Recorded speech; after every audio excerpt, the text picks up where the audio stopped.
नमस्कार दोस्तों, आपका स्वागत है मेरे YouTube चैनल में। आइए आज हम क्लास 10th का इंग्लिश ग्रामर पढ़ लेते हैं और इसमें कुछ महत्वपूर्ण ट्रांसलेशन पढ़ेंगे। और आज हम पढ़ते हैं use of have and has. लिखते हैं यूज ऑफ हैव और हैज। क्या पढ़ते हैं? Use of have and has, और इसका मतलब होता है रखना। क्या होता है? इसका अर्थ क्या होता है? रखना। अब हम देखते हैं इसका यूज कहाँ होता है। नोट आई बी यू दे, I, B, U, they and plural subject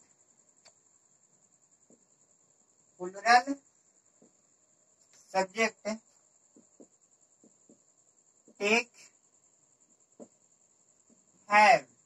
I, B, U, they and plural subject क्या होता है? have लेता है। यानी I, B, U, they के साथ किसका प्रयोग करते हैं? have का प्रयोग करते हैं।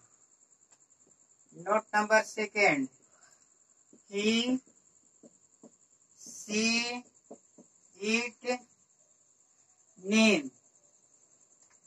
He, she, it, name and singular subject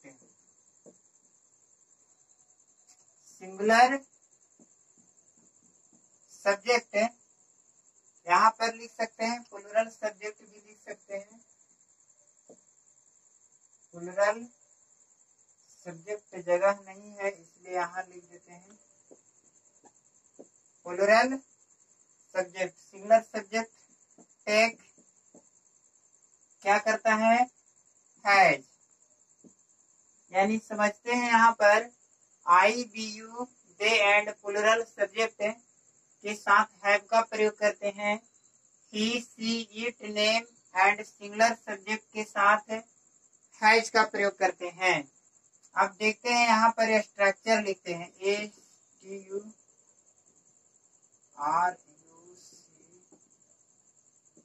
structure.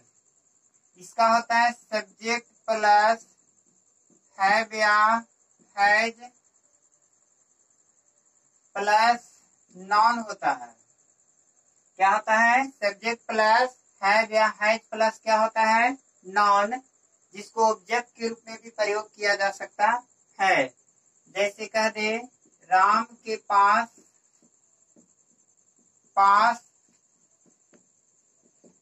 एक कार है, तो क्या होगा? Ram has a car. Ram के पास एक क्या है? कार है। Ram has a car. अब यहाँ पर समझ सकते हैं सब्जेक्ट मेरा राम हो गया। इसके बाद मैंने बताया था कि ही, सी, इट, नेम और सिंगुलर सब्जेक्ट के साथ हैज का प्रयोग करते हैं। तो राम हैज और मेरा नॉन के रूप में क्या हो गया? कार है। तो कार मेरा क्या हो गया? नॉन हो गया। और इस प्रकार राम हैज ए कार, यानी राम के पास क्या है? एक कार है। तो इस प्रकार ही, सी, इट, नेम के साथ किसका प्रयोग करते हैं? हैज का प्रयोग करते हैं। और उदाहरण लेते हैं, मेरे पास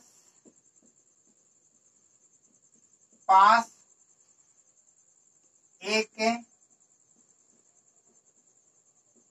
काला गाय है। मेरे पास कैसा गाय है?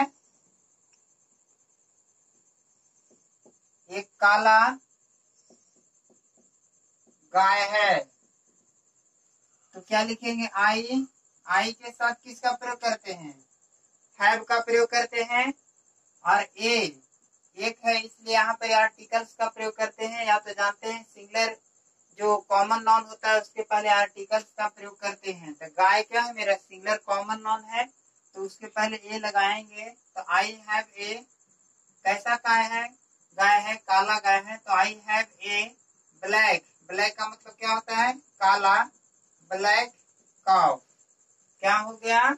मेरे पास एक काला गाय है।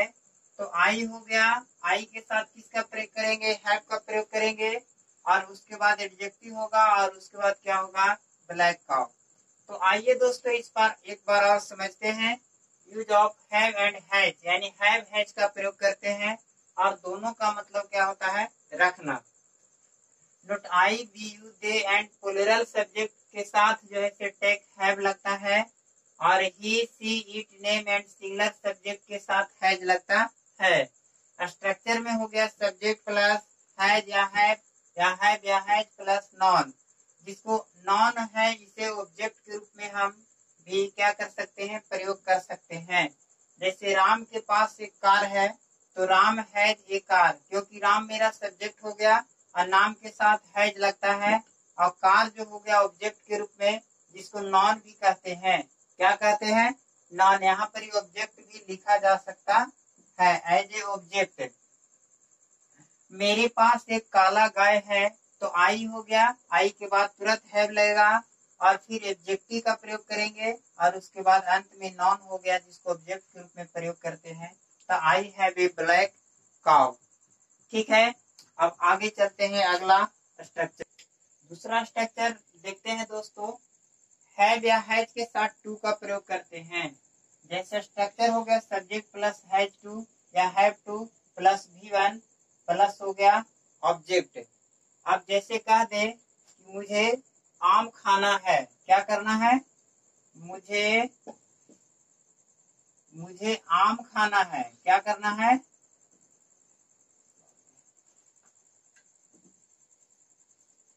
मुझे आम खाना है, क्या करना है, आम खाना है। तो आई हो गया, और हम बताए थे कि आई के साथ हम अक्सर क्या होता है, हैव लगता है। यहाँ पर हो जाएगा आई हैव टू, और ईट का मतलब क्या होता है, खाना, और ए क्या हो जाएगा, ए मैंगो का मतलब क्या हो गया, आम हो गया। ठीक है ने, क्या हो गया, मैंगो का मतलब क्या होता है, आम। अब देखिए मुझे आम खाना है, तो आई मेरा क्या हो गया, सब्जेक्ट हो गया, आई के साथ हैव टू लगता है, फिर V1 हो गया, ईट का मतलब क्या होता है, खाना होता है, और उसके बाद अंत में लग जाएगा जो ऑब्जेक्ट है, आम खाना है, पटना जाना है। जैसे कह दे राम को घर जाना है, राम को घर जाना है, तो क्या होगा, Ram has to go to home. ठीक है, अब महेश को काम करना है, ठीक है, चाहे महेश को दिल्ली जाना है, तो ऐसी स्थिति में हैज टू और हैव टू का क्या करते हैं, प्रयोग करते हैं। ठीक है, इसको ताहे के अर्थ में भी हम प्रयोग कर सकते हैं। मुझे पढ़ना पड़ता है, उसे खेलना पड़ता है, तो इस तरह जो है इसका भी प्रयोग किया जा सकता है। ठीक है, अगला है, जैसे और कुछ लेते हैं। महेंद्र को कलकत्ता जाना है, कलकत्ता जाना है। महेंद्र को कहाँ जाना है, कलकत्ता जाना है। तो Mahindra has to go to Kolkata. ठीक है, इस तरह से हम हैज टू हैव टू का प्रयोग कर सकते हैं। महेंद्र को कलकत्ता जाना है, तो महेंद्र हो गया, नाम के साथ हैज टू का प्रयोग करते हैं, गो टू कहाँ हो गया, कलकत्ता। तो ना है के अर्थ में हम हैज टू और हैव टू का प्रयोग करते हैं। ठीक है, आइए आगे हम बढ़ते हैं। अब देखिए अगला प्रयोग, ये हैव टू हैज टू है, इसका अर्थ होता है पढ़ता है। क्या होता है, पढ़ता है के अर्थ में भी हम हैव टू और हैज टू का प्रयोग करते हैं। जैसे मुझे पढ़ना पड़ता है, क्या करना पड़ता है, मुझे पढ़ना पड़ता है। तो ऐसी स्थिति में किसका प्रयोग करेंगे, मुझे पढ़ना पड़ता है, तो आई मेरा सब्जेक्ट हो गया, आई के साथ किसका प्रयोग करते हैं, हैव टू का प्रयोग करते हैं, आई हैव टू, रीड का मतलब क्या हो गया, पढ़ना। मोहन को गया जाना पड़ सकता है, चाहे गेम खेलना पड़ सकता है। जब भी रहता कोई ऐसा सेंटेंस तो उसके साथ क्या करते हैं, हैव टू या हैज टू का प्रयोग करते हैं। समझ गए दोस्तों, क्या करते हैं, हैव टू और हैज टू का प्रयोग करते हैं। जैसे मुझे पढ़ना पड़ता है तो आई हैव टू रीड, मुझे पढ़ना पड़ता है। राम को खेलना पड़ता है, राम को खेलना पड़ता है। तो क्या होगा, Ram has to play, play का मतलब खेलना। तो इस तरह से हम क्या हैव टू हैज टू का प्रयोग कर सकते हैं। राम को खेलना पड़ता है, मुझे पटना जाना पड़ता है, तो subject plus have two plus V1 का प्रयोग कर सकते हैं। और इस तरह का बहुत सारे सेंटेंस आते हैं। और जैसे लिखते हैं, महेश को दिल्ली जाना पड़ता है। क्या करना पड़ता है, तो क्या होगा, Mahesh has to go to Delhi, Mahesh has to go to Delhi, Mahesh को दिल्ली जाना पड़ सकता है। ठीक है, हाँ। दोस्तों, आप लोग के बीच कुछ इम्पोर्टेंस मीनिंग बता दे रहे हैं जो हम लोग डेली यूज करते हैं और इंग्लिश के रूप में इसको व्यवहार करते हैं। तो देखिए, इम्पोर्टेंस वर्ड क्या है, टू लास्ट। टू लास्ट का मतलब क्या होता है, अंत तक। कोई भी चीज को हम लोग अंत करते हैं तो कहते हैं, उसको बोलते हैं लास्ट। टू लास्ट मतलब अंत तक। लास्टली का मतलब होता है अंत में। अंत में का मतलब कोई काम को फाइनल कर देते हैं, फिनिश कर देते हैं। तो ऐसी स्थिति में हम किसका प्रयोग करते हैं, लास्टली का प्रयोग करते हैं। किसका प्रयोग करते हैं, लास्टली। टेक एन ऑथ मतलब कसम खा लेना। कोई व्यक्ति अच्छे काम करने के लिए क्या करता है, कसम खा लेता है। तो ऐसी स्थिति में क्या करते हैं, टेक एन ऑथ मतलब कसम खा लेना। I take an oath, I want to become a good president of India.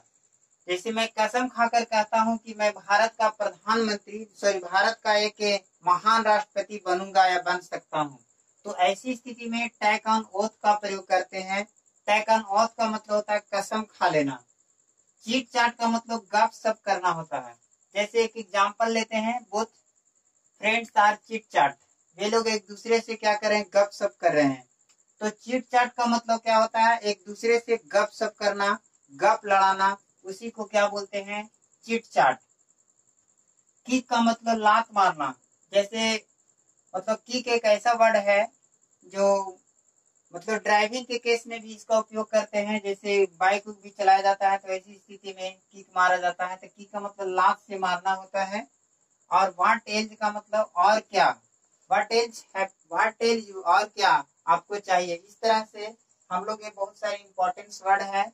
और इंग्लिश में हम कुछ ऐसे से वर्ड का उपयोग करेंगे या वर्ड को हम लिखाएंगे जो आप लोग को यूज के लिए बहुत महत्वपूर्ण होगा।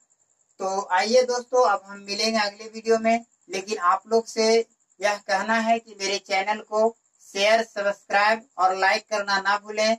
और सब्सक्राइब कर लें और बगल में बेल आइकन की घंटी को बजा लें, ताकि आपको किसी भी तरह का वीडियो डालेंगे तो नोटिफिकेशन वहां मिल जाएगी। और उसके बाद मैं मतलब किसी कारणवश वीडियो नहीं डाल पाता हूं, कभी कभी कहीं चले जाते हैं, किसी समय के अभाव के कारण हम क्या करते हैं, वीडियो नहीं डाल पाते हैं। लेकिन प्रयास हम करेंगे कि कंटिन्यू आप लोगों के साथ रहेंगे और आप लोग पढ़ें और सेहत पर ध्यान दें। थैंक यू, धन्यवाद वेरी मच। मिलते हैं अगले वीडियो में।